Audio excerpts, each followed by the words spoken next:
గెలుపుకి అందరూ అమ్మా నాన్నలే, ఓటమి అనాథ అంటారు. అట్లాంటి పరిస్థితే ఇప్పుడు ఆ ఇస్మార్ట్ తర్వాత అది సక్సెస్ అయినందుకు డబుల్ ఇస్మార్ట్ అంటే ఏదో సినిమా తీసుకొచ్చారు రామ్ పోతినేనిది. పూరి జగన్నాథ్, సాధారణంగా పూరి జగన్నాథ్కి ఈ మన రామ్ గోపాల్ వర్మ, పూరి జగన్నాథ్ వీళ్ళు ఏంటంటే ఇవాల్టి ట్రెండ్ కాన్సెప్ట్లో లేదు, ఒక మాస్ ఇమేజ్ బేస్డ్ సిస్టమ్ మీదనే రన్ అవుతూ ఉంటారు. ఒక తరహా ఆస్పెక్ట్ ఇది. కొత్త ఒక వింత పాత ఒక రోత అంటారు. కొత్త కొత్త డైరెక్టర్లు సక్సెస్ అవుతున్నారు, పాత వాళ్ళది చూసి చూసి మొనాటమి వచ్చేసింది.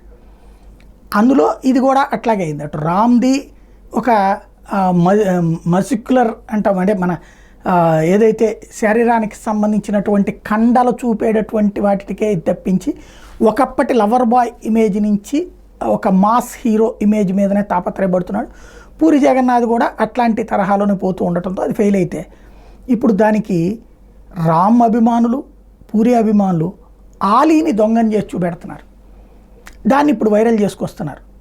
ఆలీకి ఒకటి ఏంటంటే ఏదైతే 3-4 సెక్షన్స్ ఉన్నాయి ఫిల్మ్ ఇండస్ట్రీలో, 3 సెక్షన్స్కి పెద్దలు ఉన్నారు, ఒక సెక్షన్ అనాథ. వాళ్ళు జస్ట్ సబ్జెక్ట్ ఉన్నటువంటి నటులు, కానీ వాళ్ళకెవరు కూడా ఏ గాడ్ ఫాదర్లు లేరు. వాళ్ళ ప్రతిభతో పైకి ఎదిగినటువంటి వాళ్ళు.